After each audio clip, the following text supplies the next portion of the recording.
दादी ऑलराउंडर जी अपने अनुभव की दास्तान इस प्रकार सुनाती है कि मेरी एक मामी थी जिनका नाम गंगा देवी था। उनकी भक्ति में अटूट भावना थी। मेरे भी भक्ति प्रधान संस्कार थे। लौकिक संबंध के कारण मैं उनके पास जाया करती थी। उनके पास कश्मीर से लाल अक्षरों में लिखा हुआ पत्र आया करता था, जिसे वह मुझे भी सुनाती थी। सुनते सुनते अंदर सन्नाटा सा छा जाता था और एक लाइट सी अंदर घूमती थी। उस पत्र को बार बार सुनने की इच्छा होती थी। पत्र सुनने की इच्छा से मैं जैसे कैसे बार बार उनके पास जाया करती थी। एक बार मेरी मामी ने बाबा को एक महान पुरुष जानकर अपने घर में निमंत्रण दिया। बाबा, ओम राधे, ध्यानी, ध्यानी दादी, ऐसे 30 जन बस भरकर उनके यहाँ पधारे। मैं भी वहां पहुंच गई। पहले दिन जब सत्संग शुरू हुआ और सामने संदली पर बाबा को देखा, तो ऐसा लगा जैसे कि बाबा की भ्रुकुटी में सफेद प्रकाश का गोला चमक रहा है। उस प्रकाश के गोले में बड़ा आकर्षण था। मैं तो उसी की तरफ एकटक देखती रही। मन में विचार आया कि ऐसे महान पुरुष को तो कभी नहीं देखा। जीवन में यह तो लक्ष्य था कि गुरु करना चाहिए, क्योंकि सुन रखा था कि गुरु बिना गति नहीं। सोचा क्यों न ऐसे महान पुरुष को ही गुरु कर ले। उसी क्षण उन्हें गुरु बनाने का दृढ़ संकल्प कर लिया। ऐसा सोचते सोचते ही उस दिन की सभा समाप्त हो गई। जितने दिन बाबा वहां रहे, मैं भी वहां ही रही। दूसरे दिन अमृत वेले बाबा ने ध्यानी बहन को कहा कि बच्ची को नक्शा समझाओ। अमृत वेले सत्संग के बाद बाबा ने मुझे 3 लोक का नक्शा समझाया। मैप, 3 वर्ल्ड्स का मैप समझाया। बाबा सुबह शाम सत्संग करते रहे। बस मन में यही आता था कि भ्रुकुटी में उस प्रकाश के गोले को ही देखती रहूं। फिर तो ज्ञान भी बुद्धि में घूमने लगा, जिसे सुनने की बार बार इच्छा उत्पन्न होती थी। इकट्ठे रहने के कारण उस दिन से बाबा व अन्य बहनों से भी स्नेह जुटता गया। बाबा ने समझाया कि देवलोक में वही जाएगा जो ब्रह्मचर्य व्रत का पालन करेगा। फिर मेरे लौकिक पति भी वहां आने लगे। उन्होंने जब बाबा से ज्ञान सुना, तो उनका भी बाबा से रूहानी संबंध जुड़ गया और हम दोनों ने यह प्रतिज्ञा की कि विचारों में भी एक दूसरे का साथ देंगे और जीवन को पवित्र बनाएंगे। उसी समय से बाबा बाबा द्वारा बताई गई धारणाओं का हम पालन करने लगे। फिर बाबा वापस चले गए, लेकिन पत्राचार जारी जारी रहा। लेटर्स। जब हैदराबाद सिंध में बाल भवन बना, तो हमें यह समाचार मिला कि जिन बच्चों के माँ बाप ईश्वरीय ज्ञान की शिक्षा लेने ओम मंडली में आते हैं, वे बच्चे चाहे तो बाल भवन में रह सकते हैं। मैंने अपनी एक लौकिक बच्ची शोभा, दादी गुलजार का नाम था शोभा, जो उस वक्त करीब 9 वर्ष की थी और एक स्कूल में पढ़ती थी, उसको स्कूल छुड़वा कर बाल भवन में छात्रालय में दाखिल करवा दिया। इस ईश्वरीय छात्रालय की पढ़ाई देखकर हमारे अन्य संबंधियों ने भी अपनी बच्चियों को वहां ही दाखिल करा दिया और स्वयं भी यह शिक्षा लेने लगे। इस प्रकार हम अपनी धारणाओं पर चलते रहे। इसी बीच हंगामे, पिकेटिंग आदि शुरू हो गए। उपद्रववादियों ने खूब ही हल्ला मचाया।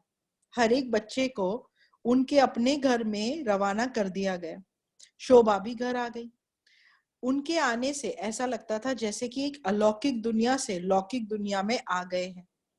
उनको जो शिक्षा मिली थी और जैसा वातावरण मिला था, उसमें और अब घर के वातावरण में तथा रहन सहन के तरीके में रात दिन का फर्क था। तो वो बोर्डिंग स्कूल बाबा ने स्टार्ट किया था, तो वहां पर बच्चे रहते थे और वहां पे सुबह से रात तक, जैसे उनकी एक दिनचर्या बनाई गई थी कि कैसे ना उठेंगे, सब करेंगे। एकदम वो प्रैक्टिस थी, बिल्कुल स्पिरिचुअल प्रैक्टिसेस थी। प्लस बाबा वहां पे मैथ, साइंस ये सब भी सिखाते थे बच्चों को। जैसे कल हमने सुना ना कि दादी प्रकाश मणि को बाबा ने कहा था कि स्कूल शुरू करो तभी मैं आऊंगा। तो वैसे ही मम्मा को कहा था कि स्कूल शुरू करो तब मैं आऊंगा, तो तब शुरू हुआ था। तो यही बोर्डिंग स्कूल। तो तो वो कह रहे हैं दादी कि यह देखकर मेरे मन में सदैव ये ख्याल आता था कि ईश्वरीय सेवा में दान दी हुई चीज, माना लौकिक बच्ची शोभा जिसको मैंने ईश्वरीय सेवा में दान दिया, को वापस नहीं लेना चाहिए। परंतु बच्चे तो बच्चे ही होते हैं, उन्हें जैसे रखो, जिस ओर ढालो उसी तरफ ढल जाते हैं। हम दोनों, मैं और मेरी लौकिक पति, जो अब तक एकमत होकर चलते थे, उनके विचारों में भी अंतर आ गया। एक तरफ सारा परिवार और दूसरी तरफ मैं अकेली। विचारों में अंतर आ जाने के कारण मुझे संसार से वैराग्य आने लगा। मुझे यह संकल्प आता था कि मैं पूरी तरह से ईश्वरीय सेवा करूं, उस प्रभु की ही बन जाऊं, और रात दिन यही पुकार चलती थी कि हे प्रभु, कब ये दोनों जीवन आपके हवाले होंगे। इस बीच, दोनों जीवन माना उनका और दादी गुलजार का। इस बीच हैदराबाद में बहुत हंगामे होने के कारण बाबा कराची में आ गए। जब जब मुझे मौका मिलता घूमने फिरने या लौकिक संबंधियों से मिलने के निमित्त, मैं सुबह 4 बजे सत्संग में जाया करती थी। सत्संग भवन हमारे घर से लगभग 10 मील दूर था। सवेरे एक ट्राम या घोड़ा गाड़ी मिलती थी। ट्राम सवेरे सवेरे मजदूरों को ले जाती थी। हम भी उसमें ही चढ़कर चले जाते थे। उन मजदूरों की दृष्टि वृत्ति तो खराब होती थी, लेकिन हम इसी निश्चय के साथ कि जाको राखे साइया मार सके न कोई, बाल न बाका कर सके चाहे सब जग बैरी होए। देखो कितना उनको करेज था और कितना फेथ था कि कुछ नहीं हो सकता। निर्भय होकर रोज सत्संग करके 8 बजे घर पहुंच जाती थी। लौकिक पति कभी साथ देते थे और कभी नहीं देते थे। ऐसे चलते चलते वैराग्य और भी बढ़ता गया। बच्ची शोभा को भी अन्य लौकिक संबंधी इस मायावी दुनिया की ओर अधिक खींचने का यत्न करते थे। चलते चलते कहीं उस संगत का, खान पान का प्रभाव उस पर न पड़ जाए, यह सोचकर मन में ही कहती थी कि इसको इस मायावी दुनिया से बचाना चाहिए।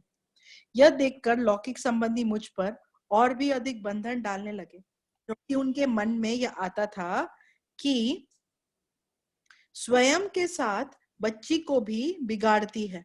वे तब ईश्वरीय मार्ग पर ले जाने को बिगाड़ना मानते थे। उन्होंने मेरा सत्संग में आना जाना बंद कर दिया। अब जब मुझ पर पूरी निगरानी रहने लगी, तो ईश्वरीय प्यास को बुझाने के लिए मैं दिन के वक्त किसी न किसी कारणवश घर से बाहर निकल जाती थी और दूसरे तीसरे दिन अपने सत्संग के स्थान पर पहुंच ही जाती थी। कभी कभी अपने ड्राइवर को भी थोड़ा समझा बुझाकर उससे मदद ले लेती थी, तो वह कार में मुझे छोड़ आता था। इस प्रकार कुछ दिन यही चलता रहा। ये सिंध में जो थे ये सब बहुत वेल्दी थे सब। तो जैसे दीदी मनमोहिनी, ये सब बहुत ही वेल्दी फैमिलीज के थे। तो आखिर यह बात कब तक छिपती? जब सबको पता चला तो सब बहुत डराने धमकाने लगे, क्योंकि 50 सदस्यों के बड़े परिवार में मैं ही सबसे छोटी थी। उस समय मैं उन्हें तो कुछ नहीं कहती थी, बस एक कोने में बैठकर भगवान शिव बाबा को याद करती थी। मेरे कानों में यह आवाज गूंजा करती थी, क्यों हो अधीर माता, गुरुकुल में मैं आ बसा हूँ। संताप सख्त भारी अबला पर मैं देख रहा हूँ, क्यों हो अधीर माता। जिस समय यह गीत गाती थी, उस समय ऐसा अनुभव होता था कि बाबा हम आत्माओं में शक्ति भर रहे हैं, जिसके आधार से हम जी रहे हैं। आखिर एक दिन यह संकल्प आया कि इस स्वार्थी एवं विकारी दुनिया को छोड़कर ईश्वरीय दुनिया में क्यों न चले। यदि अत्याचार न होते तो यह विचार न आता। यह दृढ़ संकल्प करके अमृत वेले 4 बजे शोभा को नींद से जगाकर उसको साथ लेकर कराची सत्संग में पहुंच गई। सत्संग चल रहा था। बाबा की नजर जब मुझ पर पड़ी तो बाबा ने पूछा, बच्ची कैसे आई हो? बाद में और सबने भी पूछा। मैंने कहा, पुरानी दुनिया के धंधों को त्याग कर आई हूँ। बाबा ने कहा, बच्ची ऐसे मौके पर जबकि इतना हंगामा हो रहा है, तुम यहाँ कैसे रह सकती हो? मैंने कहा, नहीं बाबा, अब तो मेरा पाँव सतगुरु के घर में है, अब यह पीछे कैसे हट सकता है। सतगुरु मिलने जाइए, साथ न लीजिए कोई, आगे पाँव रखिए पीछे पाँव न होई। फिर दयानिधि बाबा ने कहा, बच्ची पर सितम होता है। अच्छा, जब बच्ची कहती है कि मैं सिलाई की क्लास में रहूंगी, तो फिलहाल इसे वहां रहने दो, और अगर कोई पूछे तो कहना कि वह सिलाई की क्लास में है। इस प्रकार सारा दिन बीत गया। मन में संकल्प आता था कि कहीं कोई खींचकर वापस न ले जावे। शाम के 6 बजे थे। एक टैक्सी लेकर मेरा पति और अन्य संबंधी आ गए। 2 व्यक्ति बाहर ही रहे और 2 अंदर भवन में आ गए। कहने लगे, हम रुक्मणी से मिलना चाहते हैं। बाबा ने अनुमति से उन्हें अंदर आकर मिलने की स्वीकृति दे दी। उन्होंने पूछा, तुम यहाँ क्यों आई हो? मैंने कहा कि मैं सत्संग के बिना नहीं रह सकती। अब हम दोनों, मैं और शोभा, यहाँ ही रहेंगे। अपने हाथ से मेहनत करके शरीर निर्वाह करूंगी। मैं सिलाई का काम करूंगी। यह सुनकर उनकी आंखें गुस्से से लाल हो गई, और उसी कंपाउंड में जहां मैं उनसे मिल रही थी, उन्होंने मुझे हाथ पांव से पकड़कर खींचते हुए उठाकर टैक्सी में डाल दिया। टैक्सी में उन चारों, लौकिक देवर, 2 मामे और लौकिक पति ने मुझे इस कर पकड़े रखा और टैक्सी चला दी। मैंने भी उस टैक्सी से निकलने की पूरी कोशिश की। मैंने कहा, आज मैं मर जाऊंगी लेकिन आपके साथ नहीं जाऊंगी। आपघात कर लूंगी लेकिन इस रीति से घर नहीं जाऊंगी। यह बात सुनकर उन्हें, विशेषकर पति को, मुझ पर या तो रहम आने लगा या वे डर गए और पूछने लगे कि क्या अलग रहना चाहती हो। वे मुझे वे मुझे 5 मील दूर एक दोस्त के खाली फ्लैट में ले गए और कहने लगे, हम तुम्हें अलग रखते हैं, तुम आपघात न करो। मैंने कहा, मेरी 4 बातें सुन लो। पहला, मैं अलग रहूंगी, अर्थात जो जीवन को अशुद्ध बनाने लिए दबाव डालते हैं उनके साथ नहीं रहूंगी। दूसरा, दिन में 1 बार सत्संग में जरूर जाऊंगी। तीसरा, शोभा को घर वापस नहीं लाऊंगी। चौथा, सभी नियमों, माना ब्रह्मचर्य, शुद्ध अन्न आदि पर चलूंगी। आप मुझे इन चारों बातों की स्वीकृति की चिट्ठी लिख कर दो, वरना तो मैं आपघात कर लूंगी। संबंधी सभी चले गए थे, सिर्फ लौकिक पति ही साथ में थे, और मैं चुन्नी लेकर गला घोटने लगी। उन्होंने मुझसे पूछा, तुम घर से निकलना क्यों चाहती हो? अपघात क्यों करती हो? मैंने कहा, मैं सत्संग छोड़ नहीं सकती, नियमों को छोड़ नहीं सकती, बच्ची को ईश्वरीय पढ़ाई तथा सेवा में देकर वापस नहीं ले सकती। आप या तो मेरी बात मानो, नहीं तो मुझे अपघात करने दो। रात का समय था। उन्होंने सोचा कि कहीं कोई ऐसी घटना न घट जाए, तो चारों ही बातों का स्वीकृति पत्र लिखकर दे दिया। शायद यह प्रभाव उसी अविनाशी ज्ञान के बीच का था जो पति में भी पड़ा हुआ था। अमृत वेले 4 बजे उसी अकेले मकान से मुझे वे सत्संग में ले गए।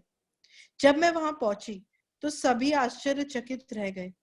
कल तो इसको हाथ पांव पकड़ उठाकर ले गए थे, आज सवेरे ही फिर यह कैसे पहुंची? फिर तो शोभा भी वहां ही रहने लगी। लगभग 2.5 मास तो ये चारों बातें ठीक चली। धीरे धीरे उस घर से फिर मुझे अपने बंगले में ले गए। वे कहते थे कि हम रोज तुझे सत्संग में ले आएंगे, परंतु अपना मकान होते हुए 300 रुपए फालतू इस बंगले की किराए पर क्यों खर्चे? वहां अपने मकान में भी कुछ समय तो ठीक चला, परंतु फिर वही सत्संग बंद करने की सख्ती शुरू हो गई। अब फिर लौकिक संबंधी लौकिक पति को उल्टा पाठ पढ़ाने लगे। व्यापार इकट्ठा होने के कारण बड़े भाइयों का छोटे पर बहुत प्रभाव था, अतः मेरा पति उनकी बात मानने पर मजबूर हो जाता था। अब उन्होंने भी रोकना टोकना शुरू कर दिया। स्वयं को बंधन में देखकर एक दिन मैं किसी बहाने से फिर सत्संग में पहुंच गई। उन्होंने जांच की तो उन्हें मेरे वहां जाने की बात मालूम हो गई। अब उन्होंने सारे घर में ताला लगा दिया। मैंने कहा, अगर आप मुझे जेल में बंद रखते हो तो मैं भोजन नहीं करूंगी। आप आत्मा का भोजन बंद करते हो तो मैं शरीर का भोजन बंद कर दूंगी। शरीर छूट जाएगा तो मैं प्रभु के पास चली जाऊंगी। ताले लग गए, पहरेदार खड़े हो गए। छोटे बड़े सभी को यह बता दिया गया कि इसकी पूरी निगरानी की जाए। 2-3 दिन खाना न खाने के कारण मेरा शरीर कमजोर हो गया, परंतु आत्मा को सूक्ष्म शक्ति रूपी भोजन मिलता रहा। सबको डर लगने लगा कि कहीं इसका शरीर न छूट जाए।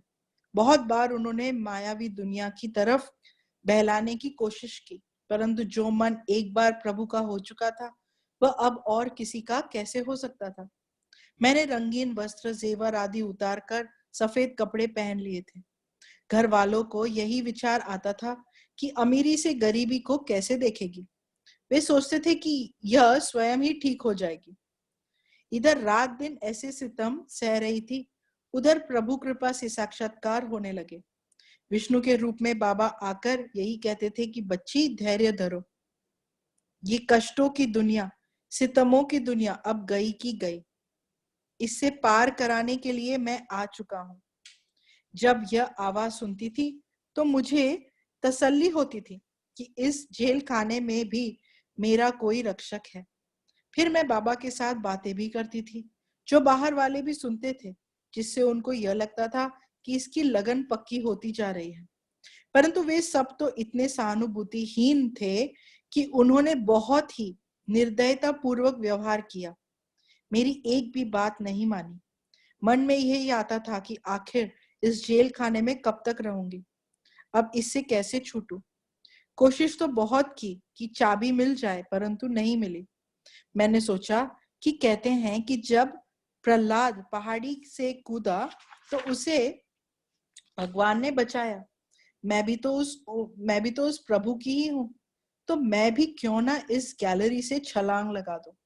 भगवान मुझे भी अवश्य बचाएंगे। यह संकल्प दृढ़ होता गया। अंदर ही अंदर तैयारी चलती रही।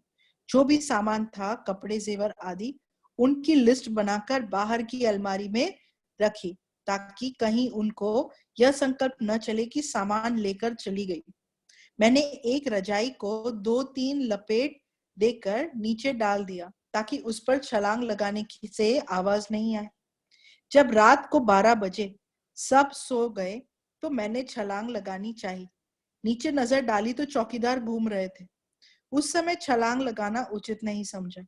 यह सोचते सोचते मेरी नजर साथ वाले बंगले की ओर गई, जिसकी गैलरी हमारी गैलरी से 8 से 10 फुट दूरी पर थी। विचार चला कि वहां पहुंचकर उनकी सीढ़ियों से चली जाऊंगी। इसके सिवाय उस जेल से निकलने का और कोई उपाय नहीं दिखता था। उसमें बहुत खातरी भी उसमें बहुत खतरा भी था, परंतु क्या करती। गर्मियों के दिन थे। उस परिवार वाले उसी गैलरी में सो रहे थे। रात को 1 बजे मैंने चलकर अपनी गैलरी से उनकी गैलरी में छलांग लगा दी। जैसे ही मैं वहां पहुंची तो मेरा पाँव उनके बच्चे को लगा। वह बच्चा रोने लगा। उसकी माँ जाग गई। मैं सोचने लगी कि अगर उन्होंने मुझे देख लिया तो पता नहीं क्या कहेंगी। परंतु फिर सोचा कि शिव बाबा तो साथ है ही, और मेरे मन में भी कोई खराबी तो है नहीं। खैर, उस माता ने मुझे नहीं देखा और मैं वह गैलरी पार करके आगे बढ़ने लगी और हाथ से टटोलने लगी कि बिजली का स्विच कहाँ है, ताकि सीढ़ियों का पता चले। कमरे के बाहर आने पर एक स्विच पर हाथ पड़ा। मैंने जैसे ही बत्ती जलाई, मकान मालिक जाग गया और इधर उधर देखने लगा। मैंने फौरन बिजली बंद कर दी। मकान मालिक फिर सो गया। फिर मैं आगे बढ़ी तो एक दरवाजे पर हाथ लगा। उसको खोला तो सीढ़ी नजर आई। सीढ़ी के नीचे उतरी तो वहां सामने एक होटल था। वहां से आवाज आ रही थी। उस वक्त मेरे मन में यही आया, जिसके ऊपर तू मेरा रक्षक स्वामी, वह दुख कैसे पाए। दरवाजा खोलने लगी, पर वह नहीं खुला। शिव बाबा को मन ही मन बहुत याद किया और सोच लिया कि अब कदम आगे बढ़ाया है तो पीछे नहीं हटना है। रक्षक, मेरी रक्षा करो। फिर मैंने दरवाजा खोलने की कोशिश की। हाथ लगते ही लोहे की पट्टी ऊपर उठी। दरवाजा खुल गया। जैसे ही दरवाजा खोला तो देखती हूँ कि उसी वक्त चौकीदार दरवाजे के सामने से आगे चला जा रहा था। मैं बाहर निकली, दरवाजा बंद किया। अब 1:30 बज चुका था। दीवार से कूदने के कारण मैंने चप्पल भी नहीं पहनी थी, ताकि कोई उस आवाज से उठ न जाए, और कपड़े भी बांध लिए थे ताकि छलांग लगाते समय कहीं अटक न जाए। जिसके ऊपर तू मेरा रक्षक स्वामी, वह दुख कैसे पाए, यह मन ही मन गुनगुनाते हुए नंगे पांव रास्ता पार करने लगी। उसी समय उसी समय बारिश ने भी स्वागत किया। रास्ते में एक सिपाही मिला। जब उसने देखा कि एक स्त्री रात के अंधेरे में नंगे पांव वर्षा में जा रही है, तो उसने पीछा किया और आखिर जाती कहाँ है? रास्ते में और भी सिपाही मिले, वे भी उसके साथ ही मेरा पीछा करते गए। घर से 3 मील की दूर पर बाजार था, वहां से गाड़ी मिलती थी। मैंने सोचा कि वहां से गाड़ी में बैठकर आश्रम तक पहुंच जाऊंगी। इस प्रकार सोचती हुई चली जा रही थी। पुलिस वाले मिलकर 8 हो गए। उन्होंने मुझसे पूछा, कहाँ जा रही हो? मैंने कहा, सत्संग में जा रही हूँ। लेकिन फिर भी उन्होंने मेरा पीछा नहीं छोड़ा। वे कहने लगे, इस समय कौन से सत्संग में जाओगे? रास्ते में एक गाड़ी मिली। मैंने गाड़ी वाले को कहा कि 10 मील दूर सत्संग में ले चलो। पुलिस वालों ने सोचा होगा कि यह गाड़ी वाला और कहीं न ले जाए, इसलिए कहा, अभी थाने में चलकर बैठो, सुबह होते ही चली जाना। नंगे पांव और रात के कपड़े देखकर उन्होंने सोचा कि शायद ये अच्छी नारी भी है या नहीं। उन्होंने मेरा पीछा नहीं छोड़ा। उस समय प्रभु को पुकारा, हे प्रभु, अब रक्षा करो, भक्तों पर भीड़ पड़ी है, उसे आप ही तो सवारेंगे। पुलिस और भी इकट्ठी हो गई। मैंने सोचा, अब कहाँ जाऊं? आश्रम तो 10 मील दूर था। दूसरे के घर से कूदी थी तो थोड़ी देर मन में हलचल भी मची। फिर मन से आवाज आई, जिसके ऊपर तू मेरा रक्षक स्वामी, सो दुख कैसे पाए। मैंने सोचा कि क्यों न लौकिक पियर घर में अपनी लौकिक माँ के पास जाऊं। मैंने पुलिस वालों को कहा कि मुझे सत्संग में 4 बजे जाना था, लेकिन अगर अभी 2 बजे हैं तो मैं तब तक अपनी माँ के पास चली जाती हूँ। इलाके इलाके के सिपाही इकट्ठे होते होते अब तक 25 हो गए। रास्ता पार कर मैं 25 पुलिस वालों के साथ माताजी के दरवाजे पर पहुंची। दरवाजा बंद था, सब सो रहे थे। माताजी तीसरी मंजिल पर थी। मैंने दरवाजा खटखटाया, परंतु उन्हें नहीं सुनाई दिया। माताजी के घर के नजदीक ही गंगा देवी, मेरी लौकिक मामी जी का घर था। वहां के चौकीदार ने जब देखा कि हमारे घर की लड़की नंगे पांव आई है और साथ में 25 पुलिस वालों को भी लाई है, तो उन्होंने मुझसे बिना कुछ पूछे ही मामा जी को सूचना दे दी। मेरे दोनों मामे आए, जो इस ईश्वरीय ज्ञान के बिल्कुल खिलाफ थे। उन्होंने पुलिस को कहा, आप जाइए, यह हमारी लड़की है। पुलिस तो चली गई। मामा जी ने बहुत ही क्रूरता पूर्वक मुझसे व्यवहार किया। वह मेरे सम्मुख आए और पूछने लगे, क्या हुआ, इस समय कहाँ से आई हो? तुमने हमारी इज्जत खाक में मिला दी है। क्या यह शोभा देता है कि इतनी रात हो गई है और इतने पुलिस वालों के साथ आई हो? तुम तो हमारे घर की आबरू खत्म करने के लिए पैदा हुई हो। उन्हें मालूम था कि मैं तालों में बंद थी। वे कहने लगे कि अब अपनी जिद छोड़ो और जैसे वे कहते हैं वैसे करो। मैंने कहा, मामा जी, अब मुझे छुट्टी है, इसलिए आज सत्संग में जा रही हूँ। घड़ी रुक जाने के कारण मैंने समझा कि 4 बज गए हैं, लेकिन अभी 2 बजे हैं। मैंने सोचा कि चलो अपनी बहन रुक्मणी के साथ ही सत्संग में चली जाऊंगी। रुक्मणी मेरी छोटी बहन है। पुलिस वाले साथ ही पुलिस वाले साथ हो लिए थे। बाकी ऐसे कोई बात नहीं है। फिर मैंने दरवाजा खटखटाया। माताजी ने सुना और वह नीचे आई। मैंने मामा जी से कहा, मामा जी, आप जाकर आराम कीजिए, मैं ऊपर चली जाऊंगी और सवेरे रुक्मणी के साथ ही सत्संग में चली जाऊंगी। मैं समझती हूँ कि यह भगवान शिव बाबा की ही कृपा थी कि मामा जी जाकर सो गए। फिर तो ऊपर आकर माता जी को सारी दुख भरी दास्तान सुनाई कि कैसे मुझे इतने दिन उन्होंने तालों में बंद रखा। मैंने खाना भी नहीं खाया। यह सुनकर उनमें भी वैराग्य उत्पन्न हुआ। मैंने कहा, इतने दिनों से सत्संग में नहीं गई हूँ, आज रुक्मणी बहन के साथ चलूंगी। हम ठीक 4 बजे घोड़ा गाड़ी लेकर कुंज भवन वाले मकान में पहुंच गए। कुंज भवन वहां से लगभग 14 मील दूर था। आखिर हम सत्संग में पहुंचे। बाद में मातेश्वरी जी और पिताश्री जी से मिलना हुआ। मैंने उन्हें बताया कि आज मैंने आसुरी जीवन का त्याग कर ईश्वरी जीवन बनाने का कदम उठाया है। आज मैं बीते हुए जीवन को इस ड्रामा की रील में समाप्त कर देने की प्रतिज्ञा करती हूँ। बाबा यह सुनकर मुस्कुराए। मातेश्वरी जी ने कहा, इसके लिए बहुत हिम्मत चाहिए। तुम्हारे लौकिक संबंधी आएंगे और फिर वैसे जोर जबर सितम करेंगे। माया भिन्न भिन्न रूपों से आएगी। इतनी हिम्मत है कि इन लौकिक संबंधियों की निर्दयता का सितमों का, सब प्रकार की परीक्षाओं का सामना कर सको। मेरे निश्चय की नींव की मजबूती देखने के लिए मातेश्वरी जी ने ऐसी कई बातें पूछी, परंतु मैंने कहा, उन मायावी मनुष्यों को चाहिए भौतिक सुख सामग्री। मैं सब कुछ धन जेवर आदि उनको देकर नंगे पांव आई हूँ।